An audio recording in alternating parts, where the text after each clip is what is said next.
Naomi's heart is slamming against her ribs so hard she thinks it might crack through bone. Her ex-boyfriend Marcus has his hand wrapped around her throat in a service hallway of the Grand Millennium Hotel, and nobody's coming to help because he paid off security an hour ago. She knows this because she heard him laughing about it on the phone. The charity gala is in full swing just beyond those double doors, champagne, designer gowns, people who could help if they wanted to. But they won't. Marcus made sure of that. His breath is hot against her ear. You really thought you could hide from me? Working these fancy events like I wouldn't find you. Her vision is tunneling. She's got maybe 30 seconds before she passes out. And that's when she sees him through the small window in the door.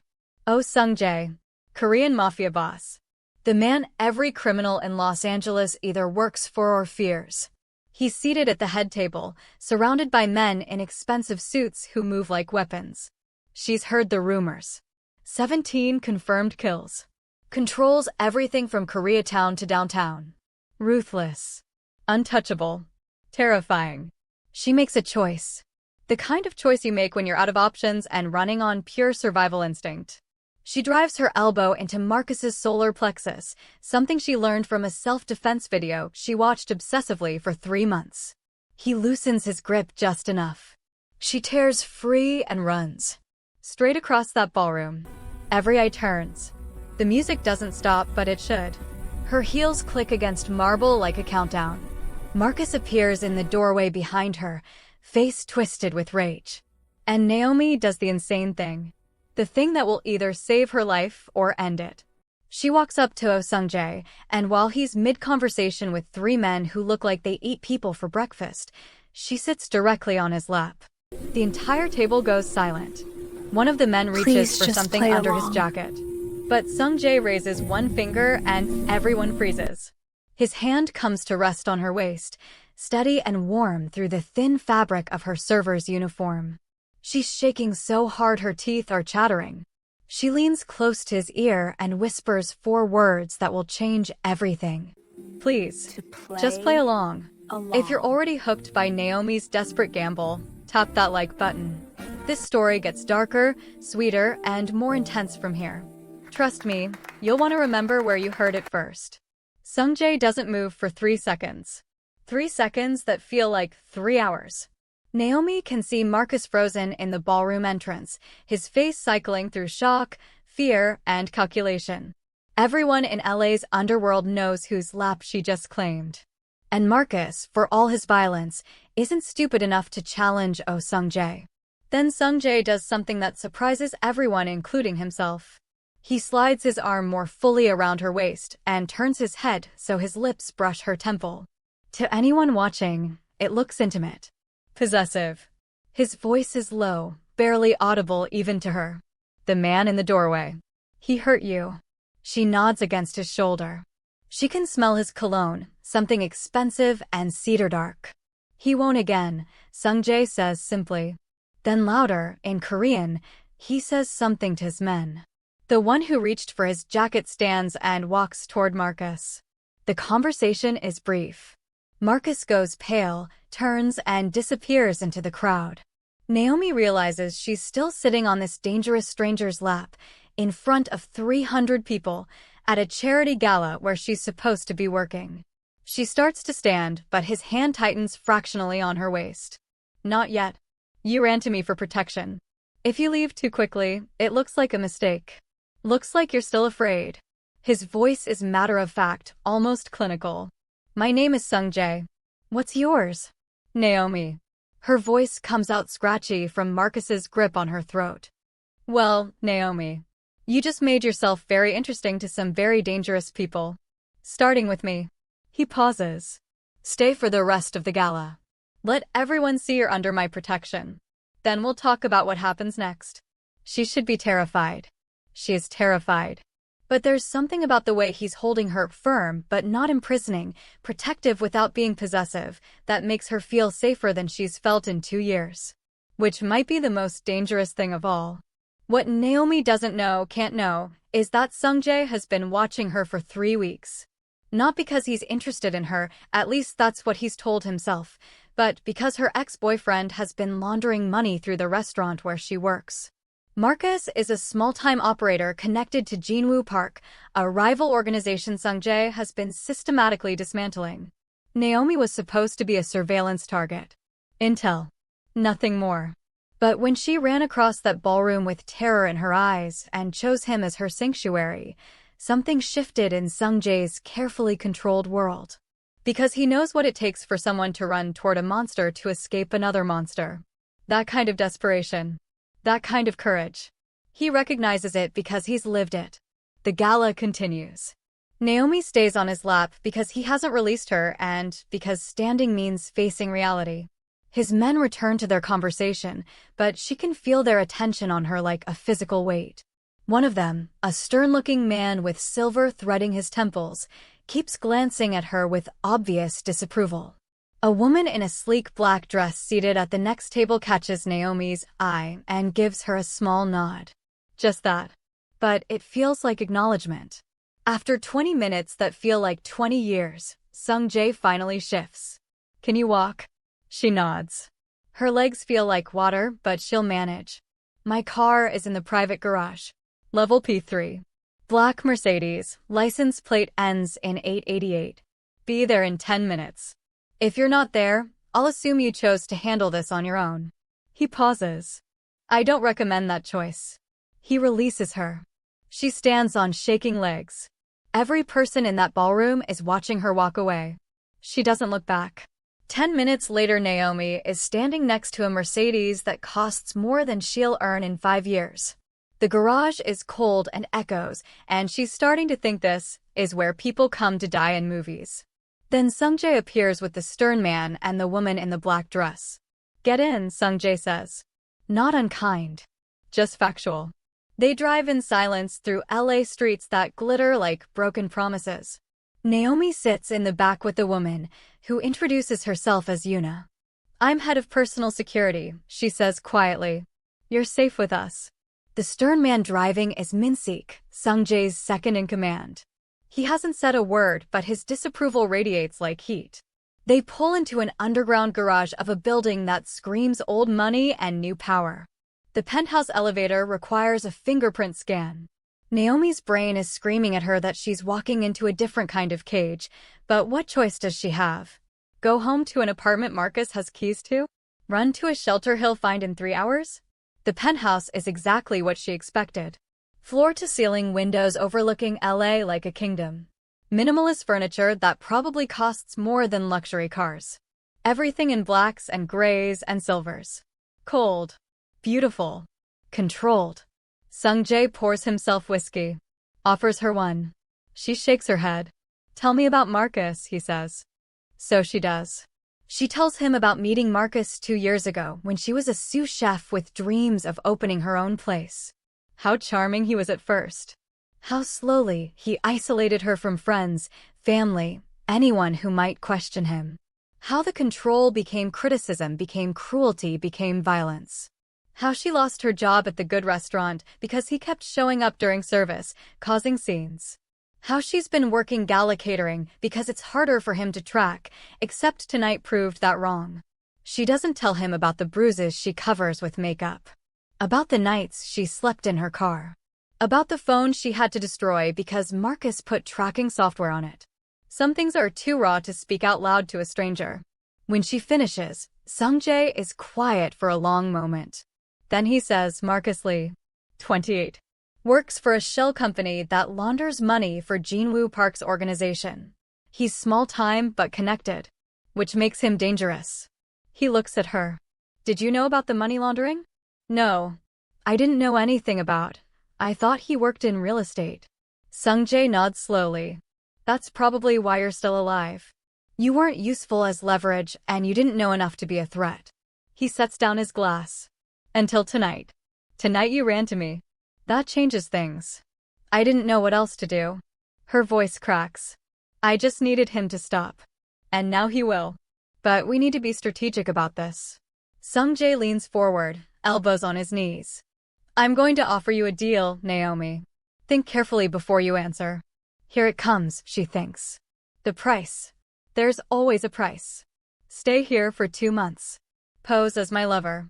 Let everyone in LA's underworld think you're under my personal protection. During that time, I'll handle Marcus and his connections legally and permanently. I'll get you a restraining order that actually means something because it'll have my name attached to it. I'll make sure he never touches you again. It sounds too good. Nothing is ever this good without a catch. What do you get out of this? She asks. Honestly? Cover. I've been dismantling Jinwoo's organization for 6 months. Having a girlfriend makes me look domesticated. Less threatening. People get careless around men they think are distracted by women. He holds her gaze.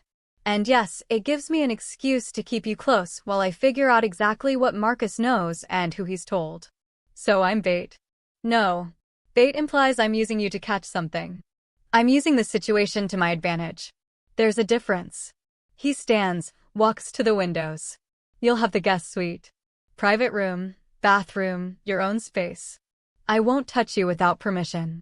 You have my word, which in my world actually means something. Naomi looks around this cold, beautiful penthouse.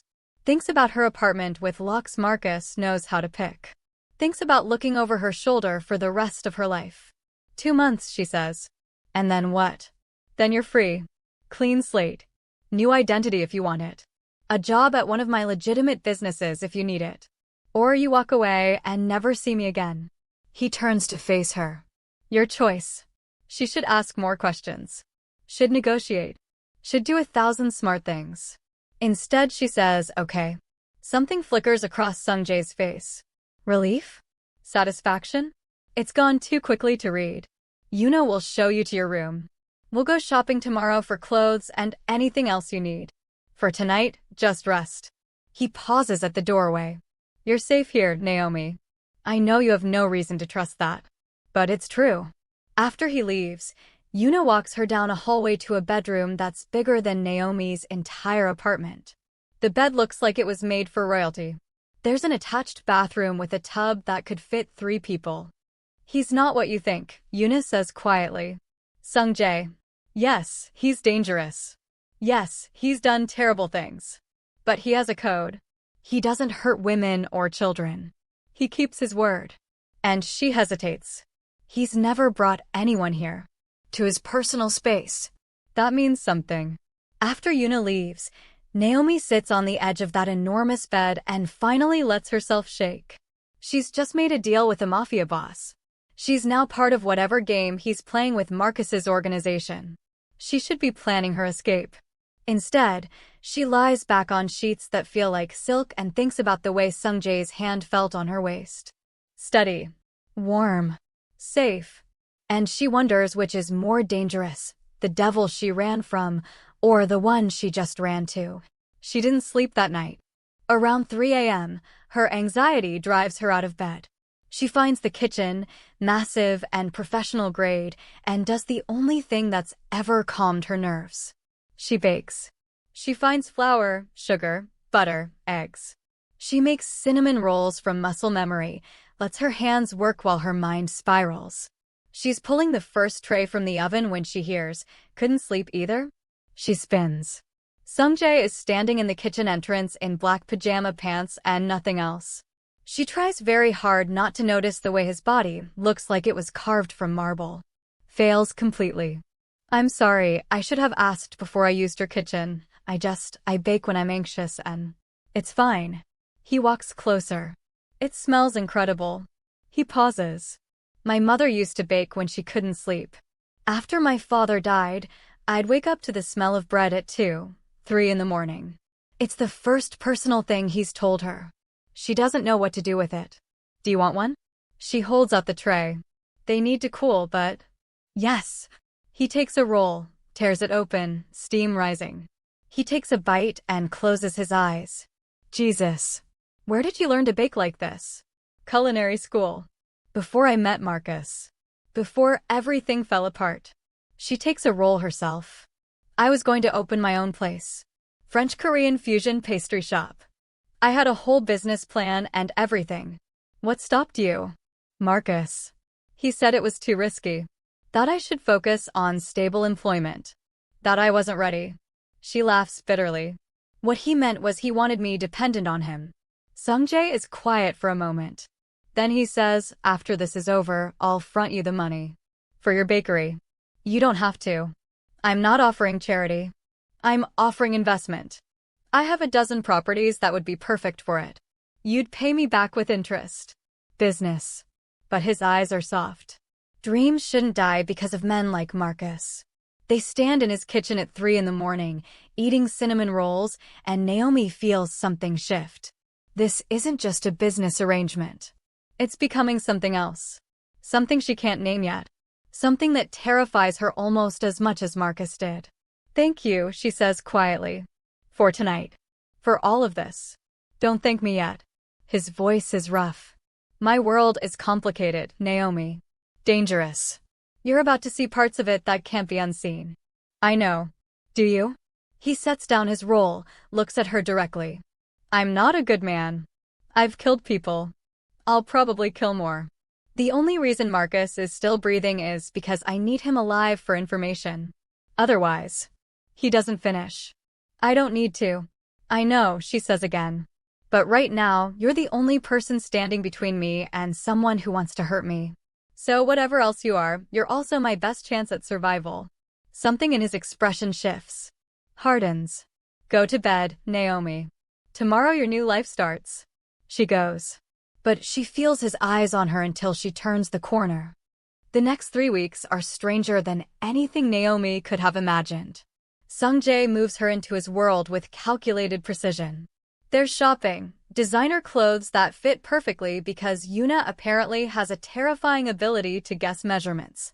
There's a new phone, secured and encrypted. There are restaurants and galas and business meetings where Naomi sits beside Sungjae and learns to play the role of the girlfriend who's decorative but not stupid. She's surprised by how good he is at this. The small touches that sell the fiction, his hand at the small of her back, his thumb brushing her wrist when he fastens a bracelet. The way he pulls her chair out and leans close to whisper something that looks intimate, but is usually him explaining who the dangerous people in the room are. The man in the gray suit, he murmurs at a restaurant opening, his lips nearly touching her ear. Park Jinwoo. He's the one Marcus works for. He's been watching you for the last 10 minutes. Naomi resists the urge to look. What does that mean? It means he's trying to figure out if you're leverage or liability. Sungjae's hand slides around her waist, pulling her closer. Smile at me. Like you're completely infatuated. She does. It's not hard. That's the terrifying part. Somewhere in the last 3 weeks, pretending to be attracted to Sungjae has become less about pretending and more about managing how real it feels. Jinwoo approaches their table. He's older, 50s maybe, with the kind of face that's used to being obeyed.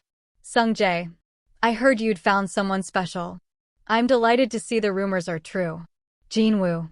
Sungjae's voice is cordial, but there's steel underneath. How's business? Profitable as always. Though I've lost some associates recently. Very mysterious. His eyes slide to Naomi. You're very beautiful, my dear. Where did you two meet? This is a test. Naomi knows it. She can feel the danger crackling in the air like electricity before a storm. At a charity gala, she says smoothly. I was working desserts. He asked if I took custom orders. I said yes, but only for clients who appreciated quality. She looks at Sungjae with what she hopes looks like genuine affection. He's been very appreciative. Jinwoo laughs. Sungjae's hand tightens fractionally on her waist, approval. Charming and clever. You chose well, Sungjae. He leans closer. I hope you know how to keep something this precious safe. Los Angeles can be dangerous for beautiful women. I'm aware, Sungjae says flatly. Which is why she's always with me. After Jinwoo leaves, Naomi releases a breath she didn't know she was holding. Was that a threat? Yes, but not one he'll act on.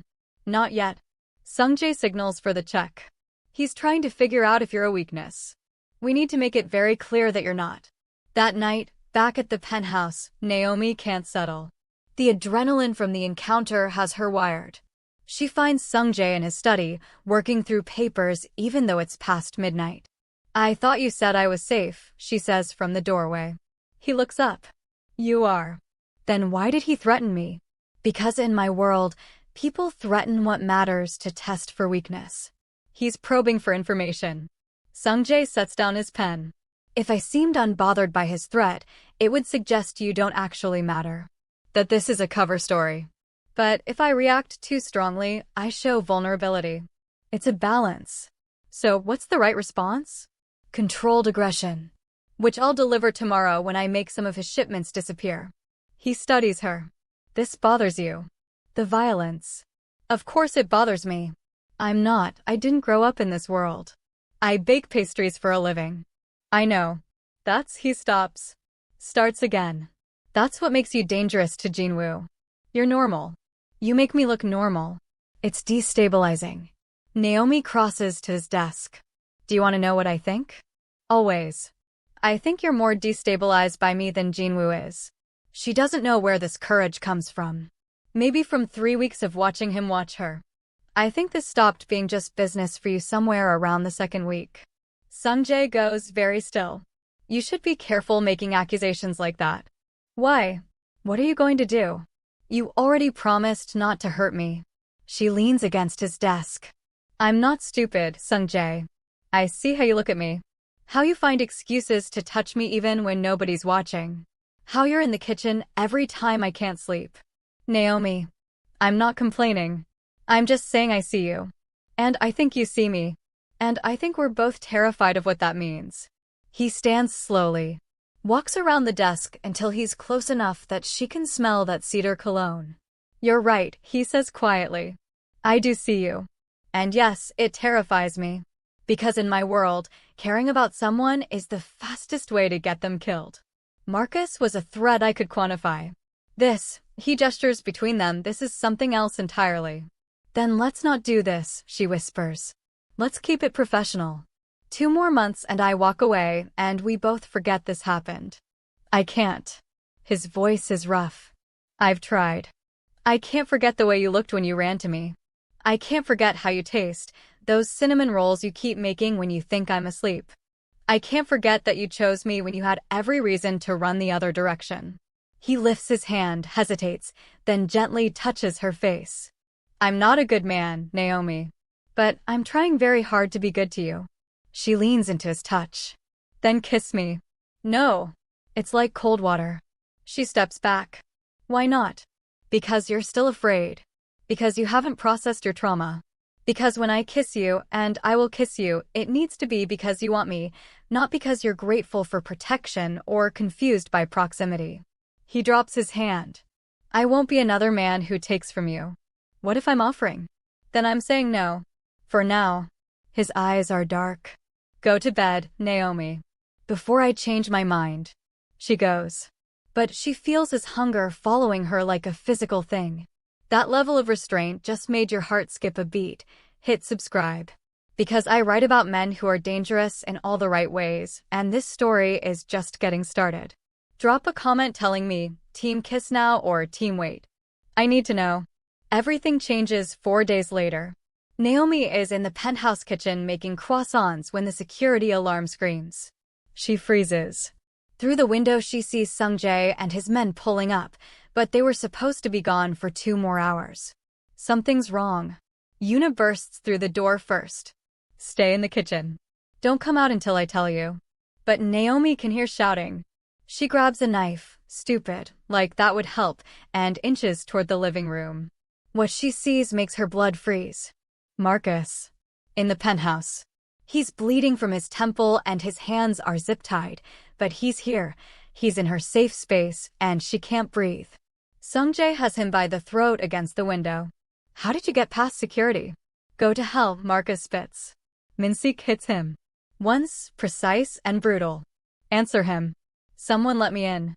Someone on your team who doesn't appreciate you playing house with a whore. Sungjae hits him this time. Marcus's head snaps back. Wrong answer. Try again. Then Marcus sees Naomi in the doorway. His face twists into something ugly and triumphant. There she is. My girl. Did you really think a man like him would protect you? He's using you, baby. Just like I did. The only difference is he'll throw you away when he's done. Naomi grips the knife tighter. I'm not your girl. I was never your girl. I was your victim. You loved me. Marcus is almost pleading now. Before him, you loved me. No. I was afraid of you. There's a difference. She looks at Sungjae. Get him out of here. Please. But Marcus isn't done. You think he's better? He's killed 17 people, Naomi. He runs drugs and weapons and God knows what else. You chose a monster to save you from a monster and you're so stupid you can't even see it. I can see it, Naomi says quietly. I've always seen it. The difference is Sungjae doesn't pretend to be something he's not.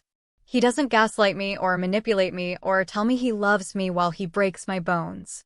He's a monster who's honest about what he is. Which makes him better than you.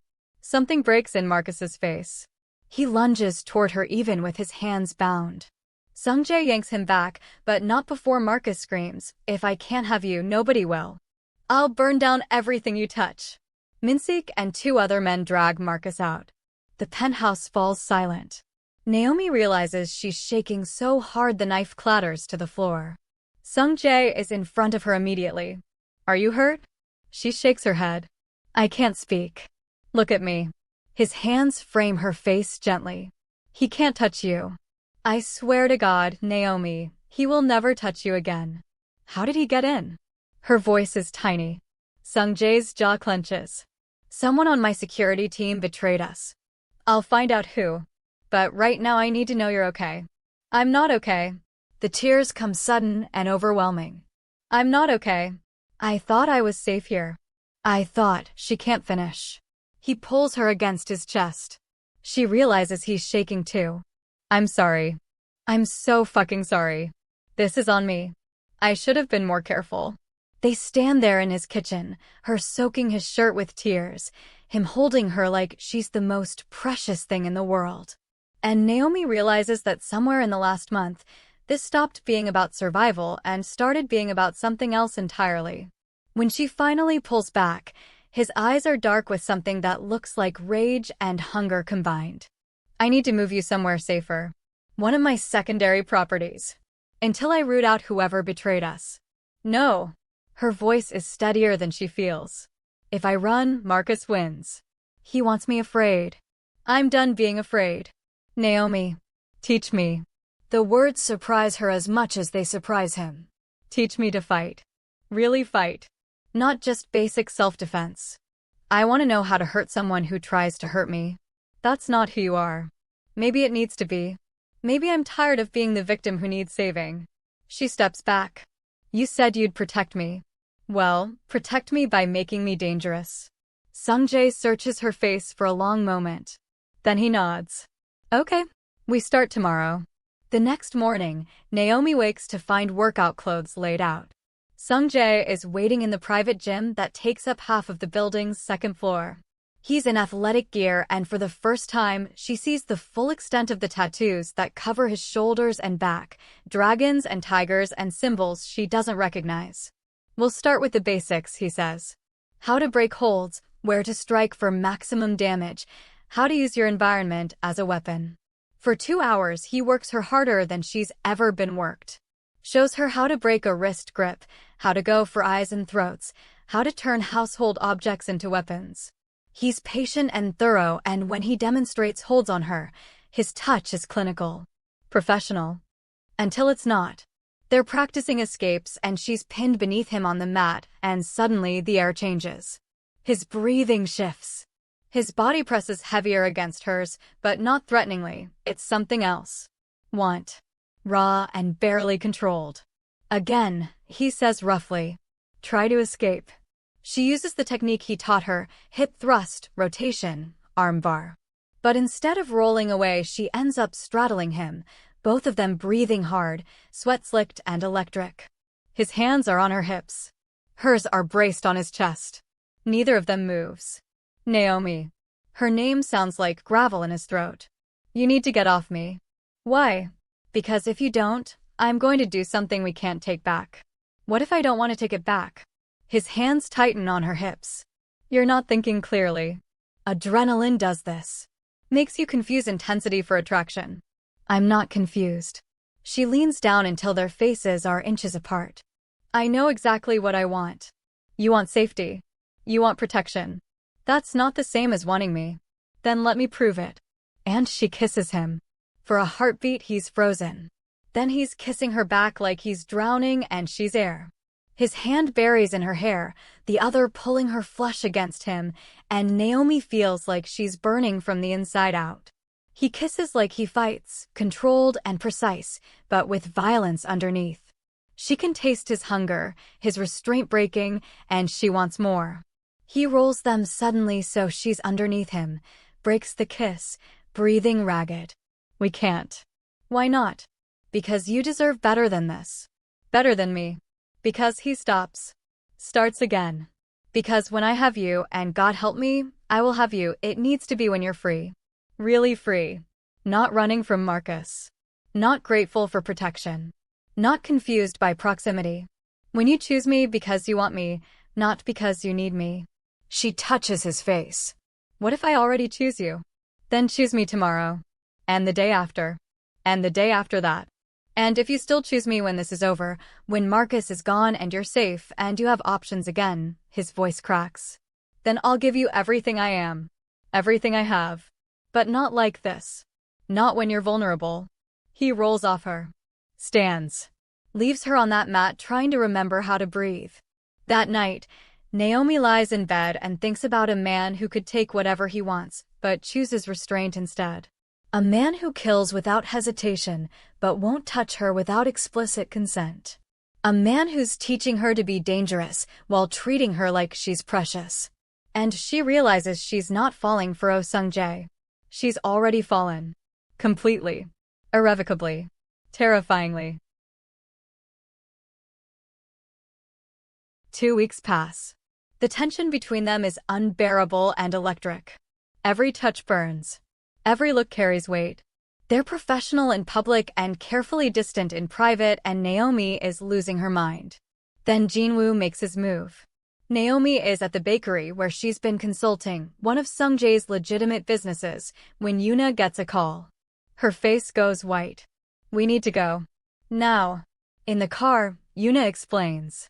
Jinwoo has kidnapped Emma, Naomi's younger sister, who she hasn't spoken to in 2 years because Marcus isolated her from everyone. The demand, Sung-jae's territory in Koreatown or Emma dies. Naomi can't breathe. How did he even know I have a sister? Marcus told him. He's been feeding Jinwoo information this whole time. Playing both sides. At the penthouse, Sung-jae is a tightly controlled explosion. I'll handle it. No. Naomi's voice is steel. I'm part of this. I go with you. Absolutely not. She's my sister. My family. I won't hide while you risk your life fixing my problems. This isn't your problem, it's mine. She cuts him off.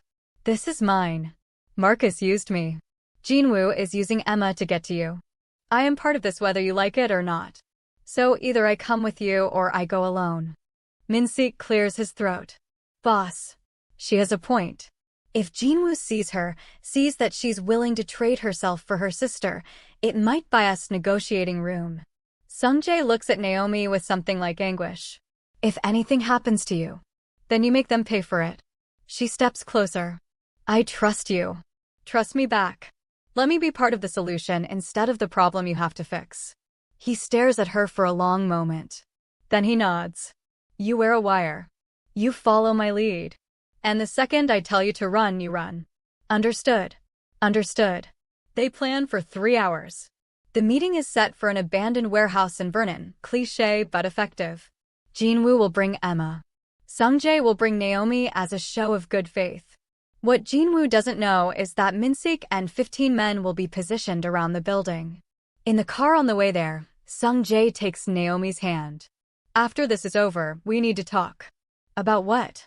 About how you've ruined me for anyone else. About how I can't sleep without hearing you baking in the kitchen.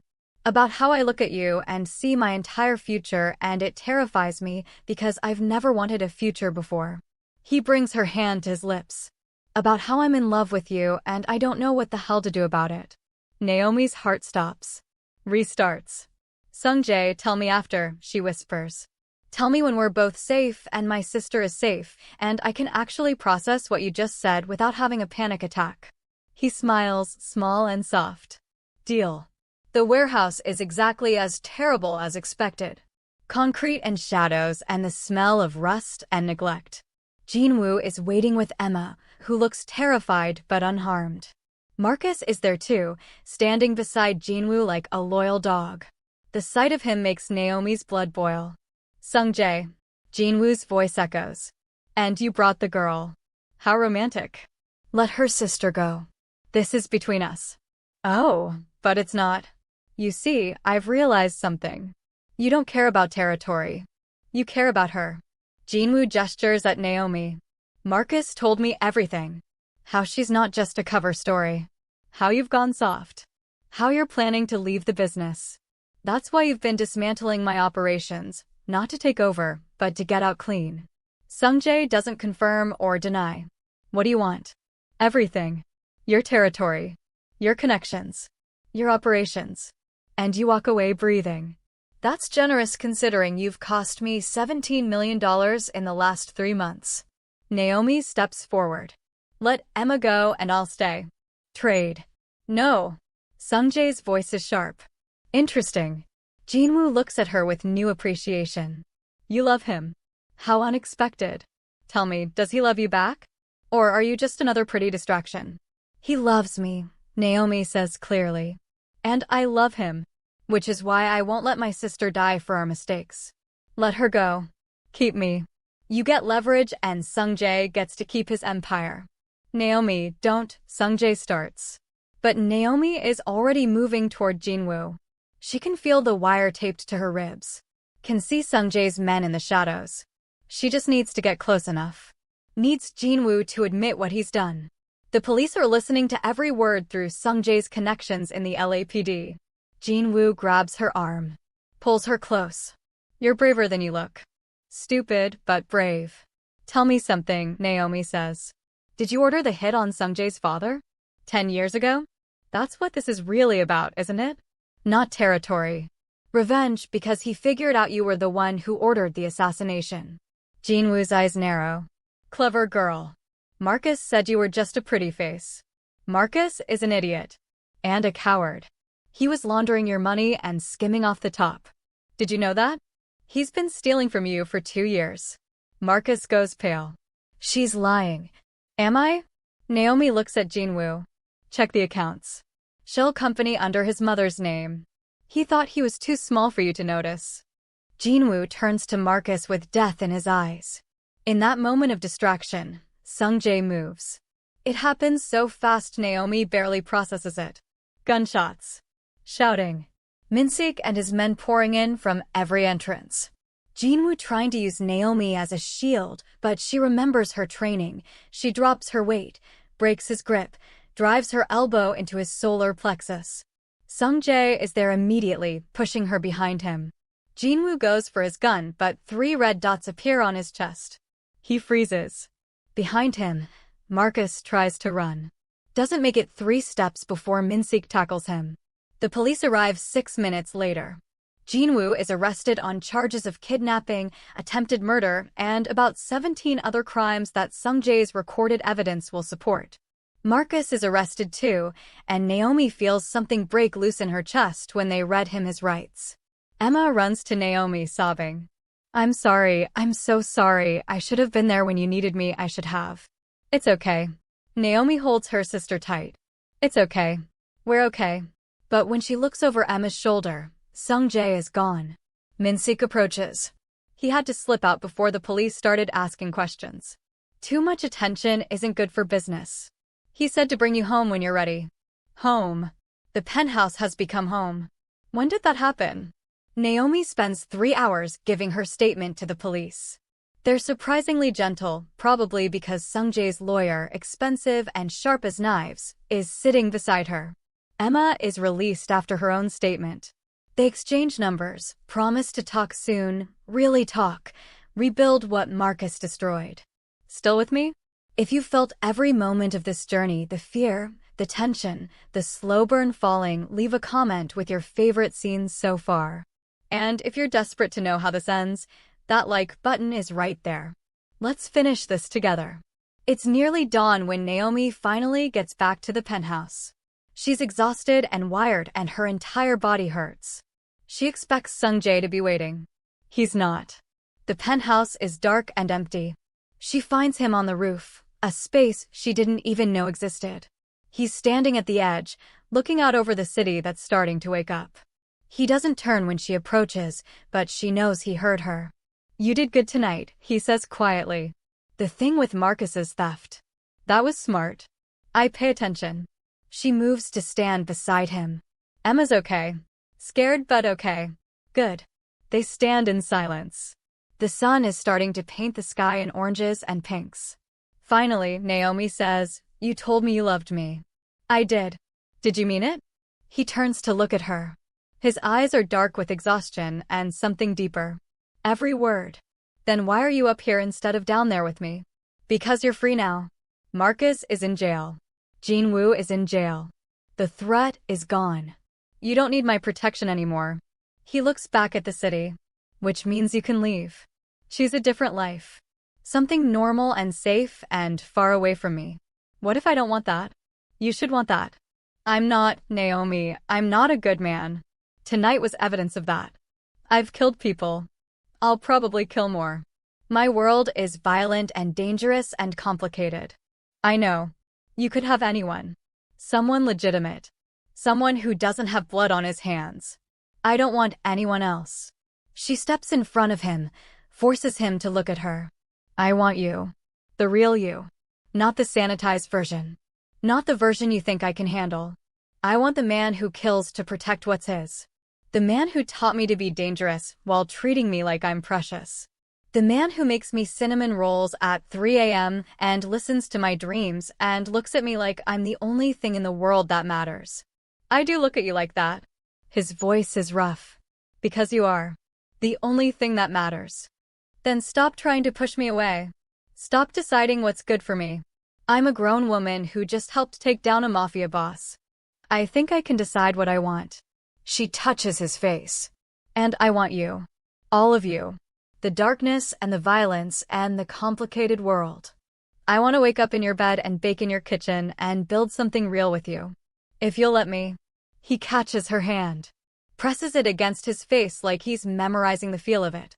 "I'm not going to be easy to love. Good thing I'm stubborn. My world will try to hurt you just to hurt me. Then teach me to hurt it back. There will be days I'm not a good man.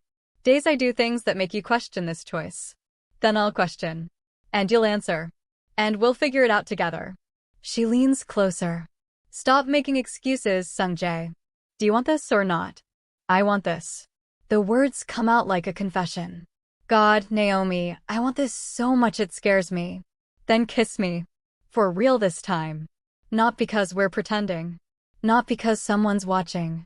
Kiss me because you're mine and I'm yours and we both chose this." He does.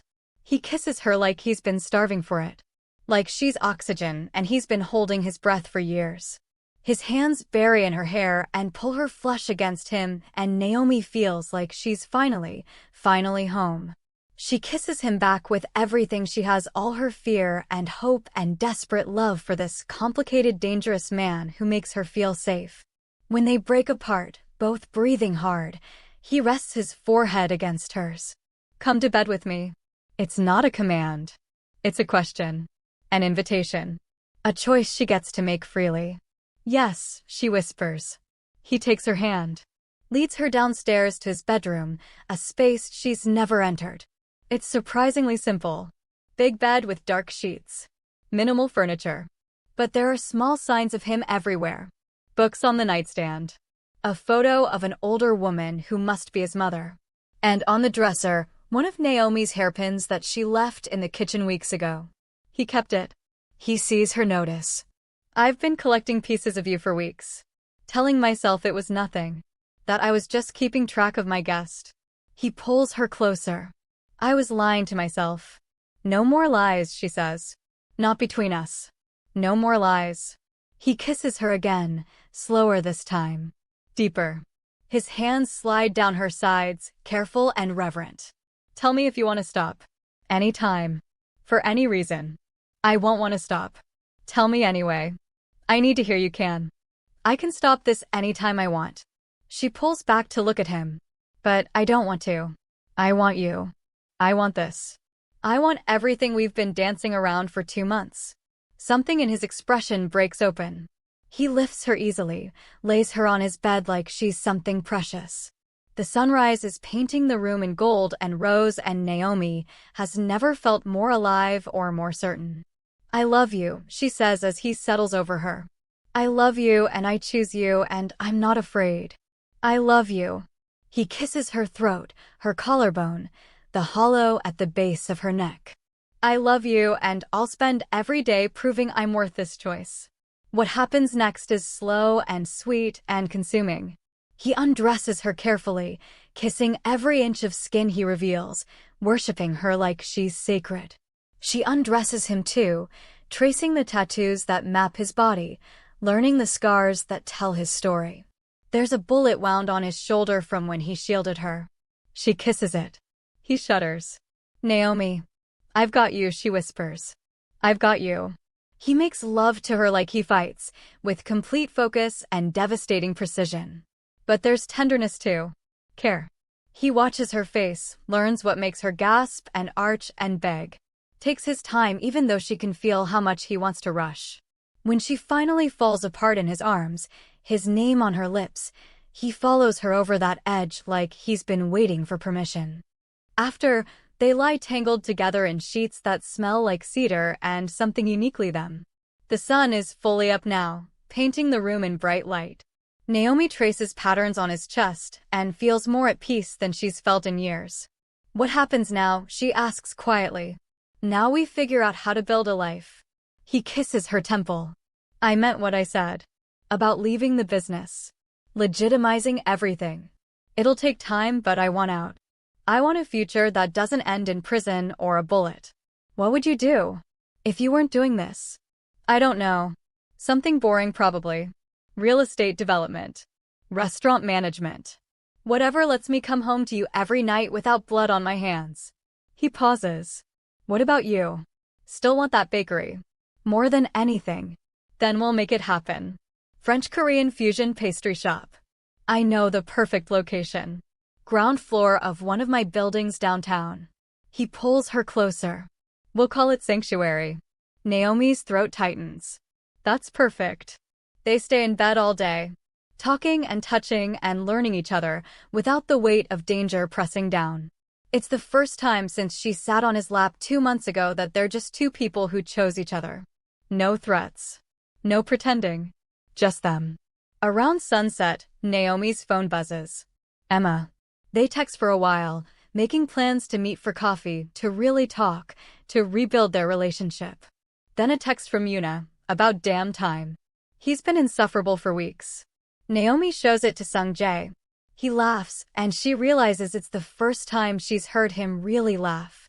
It transforms his face, makes him look younger and lighter, and so beautiful her heart aches. I should probably tell Min-sik we're official, he says. He's going to be deeply displeased. Why? Because he'll have to restructure security around protecting both of us now. His nightmare scenario. But Sung-jae is smiling. Worth it though. That night, they cook together in the kitchen where this all started. Naomi teaches him how to make the cinnamon rolls properly. He's terrible at it, but he tries and she loves him for trying. They eat at the counter, legs tangled, talking about everything and nothing. Thank you, she says suddenly. For what? For seeing me. For protecting me. For teaching me I could be strong and soft at the same time. She takes his hand. For being patient even when I wasn't ready. For waiting until I was free to choose you. I'd wait forever for you. He brings her hand to his lips. You're the best thing I never knew I was looking for. Epilogue 115:00-120:00. 6 months later, Sanctuary opens to a line around the block. The space is beautiful, exposed brick and warm lighting and glass cases full of pastries that merge French technique with Korean flavors. Naomi's matcha croissants sell out in 20 minutes. Her honey butter bread causes 3 people to cry with happiness. Sung-jae watches from the corner, trying not to be obvious about his pride and failing completely. Minseek is there too, still disapproving but softer around the edges. Yuna brings her girlfriend and they buy enough pastries to feed an army. Emma works behind the counter, finally healed enough to smile without shadows in her eyes. At the end of the first day, after they've locked the doors and counted the receipts, Naomi finds Sungjae sitting at one of the small tables. He's loosened his tie and rolled up his sleeves, and he's eating a cinnamon roll with the same expression of bliss he had that first night. "Good first day?" he asks. "Perfect first day." She sits across from him. "Thank you for all of this. You did this. I just provided the space. You provided everything." She reaches across the table to take his hand. On her finger is a ring he gave her last month, not quite an engagement ring, but a promise of one. "You gave me safety when I had none. You taught me to be strong when I felt weak. You loved me when I didn't know how to love myself. You gave me a reason to want more than survival." He stands, pulls her up with him. "You gave me a future when all I had was a past. You made me want to be a better man. You were always a good man. You just needed someone to see it." He kisses her there in her bakery, surrounded by the smell of butter and sugar and possibility. Outside, Los Angeles glitters with danger and opportunity and life. Inside, they've built something real from violence and vulnerability. A sanctuary in the truest sense. When they finally pull apart, Naomi rests her head against his chest and listens to his heartbeat, steady and strong and hers. "Take me home," she whispers. "Our home," he corrects. Because somewhere in the last 6 months, his penthouse became their penthouse. His bed became their bed. His life became their life. They walk out hand in hand into the warm Los Angeles night. Behind them, Sanctuary glows like a promise. Ahead of them, a future neither of them planned but both of them chose. Marcus is in prison for 15 years on charges of assault, stalking, and conspiracy. Jinwoo got 25 for kidnapping, attempted murder, and racketeering. The threat is gone. The danger is past. And Naomi is finally, truly free. Free to love the man who saved her by teaching her to save herself. Free to build the life she dreamed of before Marcus tried to destroy her. Free to be strong and soft and scared and brave all at once. Sometimes the scariest leap of faith really does lead to the softest landing. You just have to be brave enough to trust the fall. And even braver to trust the man who catches you and then teaches you to fly.